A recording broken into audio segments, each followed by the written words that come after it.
Welcome to Self-Aware Soul. I'm Jacinta, your guide to personal and spiritual growth. I'm so grateful you're here with me today. Today's episode is different. It's raw, it's real, and it's coming from a place I never expected to be speaking from right now. I just lost my nephew, and as I'm recording this, my brother is fighting for his life. At the same time, I'm dealing with insurance companies over storm damage to my home. Life is asking me to show up in ways I didn't know I had the strength for. And yet, here I am, still breathing, still moving, still showing up. I'm taking this moment, even in the midst of my grief, to share how I'm navigating this storm with calmness. Not because I have it all figured out, not because the pain isn't real, but because maybe, just maybe, sharing what I'm learning right now can help someone else get through their own impossible moments.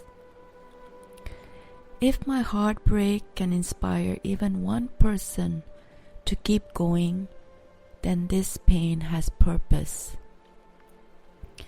If you're going through your own storm right now, whether it's grief, loss, overwhelming responsibility, or just feeling like everything is falling apart at once, this episode is for you.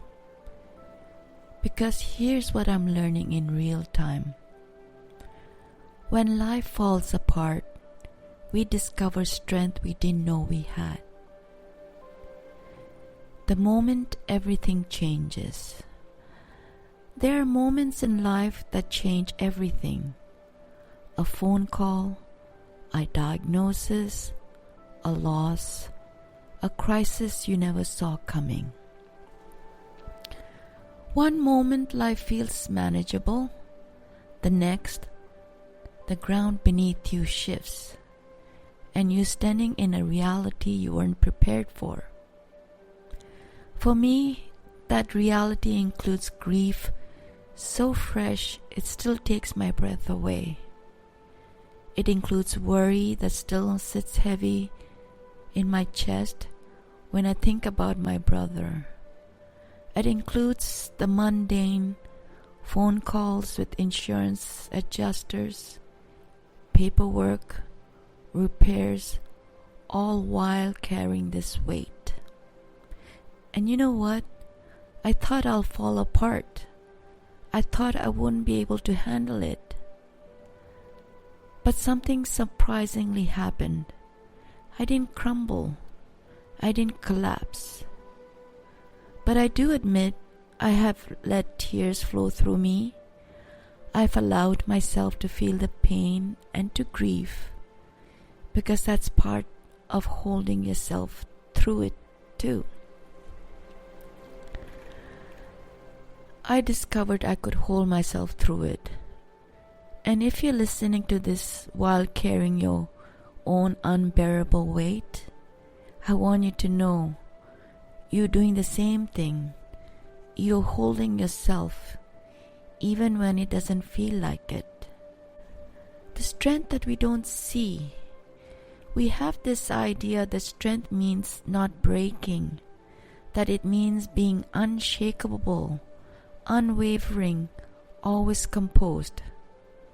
But that's not real strength. Real strength is breaking and still showing up the next day. Real strength is crying in your car between appointments, then wiping your tears and walking into the meeting. Real strength is feeling your heart shatter and still feel like making dinner, still answering emails, still being there for people who need you. Real strength is saying, I don't know how I'm going to get through this, and then somehow, some way you do. You might not feel strong right now. You might feel you're barely holding it together. You might feel you're moving through life on autopilot, just going through the motions. But I want you to hear this. That is strength. The fact that you're still here, still breathing, still trying, that's not weakness. That's courage you didn't even know you had. One of the hardest part of going through loss or crisis is that life doesn't stop. The world doesn't pause for your pain. Bills still need to be paid. Work still need to be done. People still need you. And there's this guilt that comes with that. This feeling like, how can I be dealing with insurance paperwork when my heart is breaking? How can I show up for work when I can barely get out of bed? How can I smile at someone when I'm dying inside? Here's what I'm learning. You're allowed to hold both. You're allowed to grieve and still function. You're allowed to be heartbroken and still show up. You are allowed to fall apart in private and hold it together in public. That's not fake. That's not pretending. That's survival. That's grace. That's being human. Some days just getting out of bed is an act of courage. Some days answering one email is a victory. Some days simply breathing through the next moment is all you can do. And that's enough. You are enough. If it feels right, close your eyes for a moment.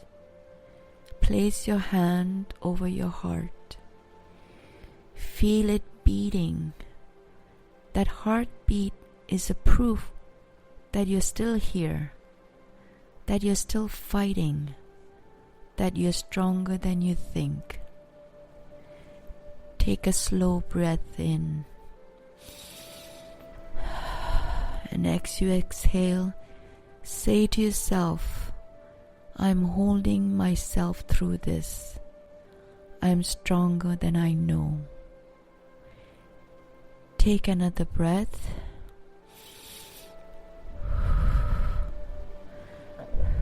Feel your presence, your own resilience. You don't have to be perfect.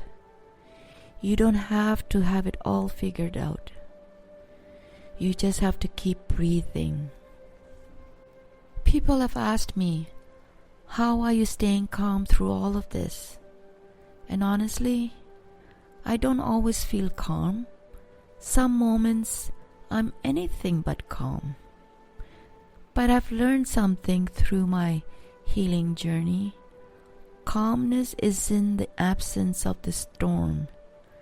It's finding your center within it. It's knowing that even when everything around you is chaos, there's a part of you that remains steady. A part of you that knows, I will survive this. I don't know how, but I will. That inner knowing, that's your soul speaking. That's your spirit reminding you of your strength. And some days, accessing that calms means stepping away, turning off your phone, sitting by the water, crying until there's no more tears, letting yourself feel everything without trying to fix it or rush through it. Healing isn't linear. Grief isn't linear. Strength isn't linear. I'm fortunate to have built a good support system around me. People that I've helped in their healing journey are now showing up to support me through this storm. And that's one of the most beautiful things about doing healing work. The love you give comes back to you to hold you when you need it most. If you don't have that support right now, I want you to know it's okay to reach out. It's okay to ask for help. You don't have to walk through this alone. What I want you to know, if you're in the middle of your own storm right now, I want you to know a few things. You're not alone. Even when it feels like no one understands, there are others walking through their own version of this pain. You're not the only one barely holding it together. You're not the only one who cries in the shower. You're not the only one who wonders how much more you can take. You are stronger than you think. The fact that you're still here, still trying, still showing up, that's proof. You're resilient, you're capable, and you are brave. It's okay to not be okay. You don't have to pretend. You don't have to wear a mask. You are allowed to say, I'm struggling. You're allowed to ask for help. You're allowed to admit that this is hard. You'll get through this, not because someone told you to stay positive or be strong, but because you already survived 100% of your worst days. You're still here, and that means something. The hardest storm when others block your path to love. There's something I need to share with you, something that's been one of the most painful parts of this journey. While my brother's in critical condition, I'm facing a situation where I can't be with him the way I want to be. Circumstances beyond my control are keeping me from simply being present with someone I love deeply. And I want to be honest with you about how this feels. It's one thing to face loss. It's another thing entirely when other people's decisions add to that pain. When you're kept from saying what you need to say, from being present in the moments that matter, from simply loving someone while you still can. This is a different kind of storm. It's not a natural disaster.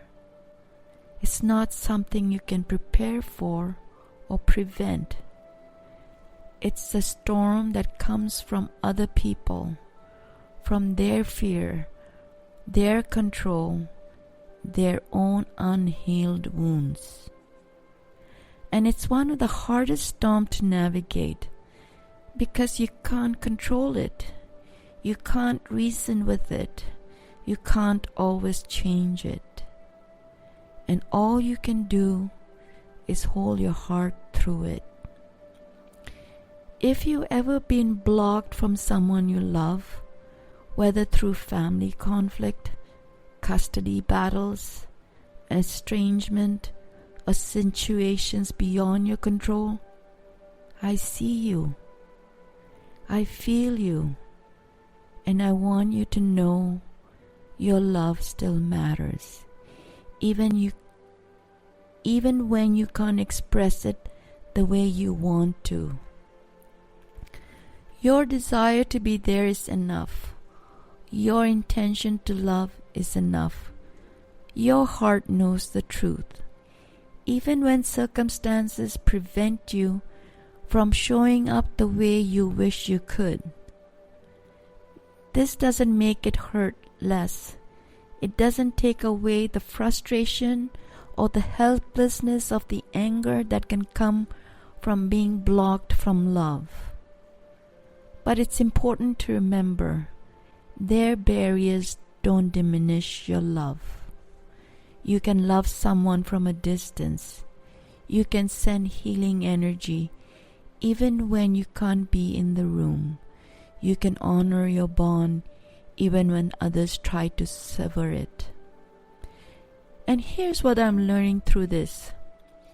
I can't control other people. I can't force access. I can't make them understand. But I can control how I show up for myself through this. I can choose peace even others choose conflict. I can hold my boundaries even when they're trying to take my power. I can stay grounded in love even when surrounded by resistance.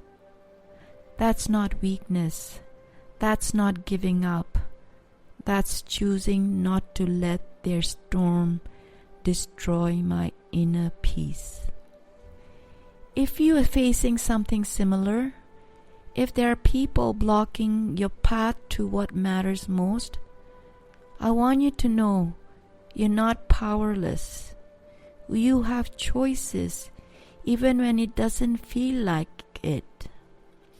You can choose how you respond. You can choose to protect your energy.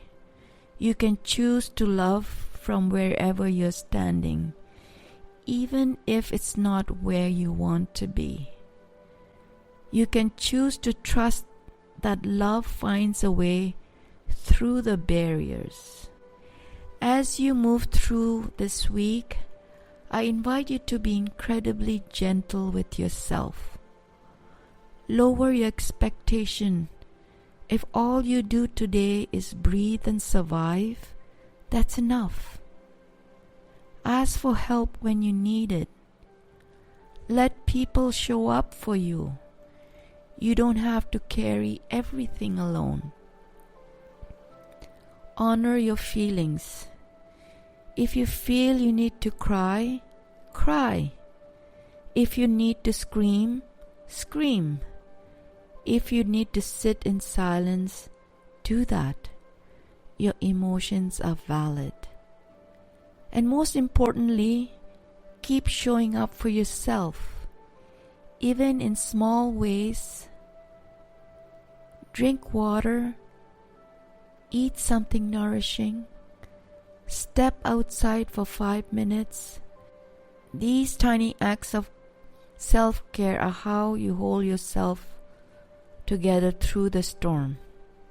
Today, November 14, when I heard about the news of losing my nephew, I had people around me, and my friends sat with me, got me a sandwich for lunch to let me know I'm supported. You're not just surviving, you're discovering a depth of strength you never knew existed.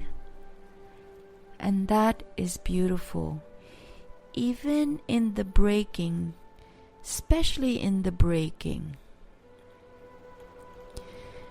Before we close, take one more deep breath with me.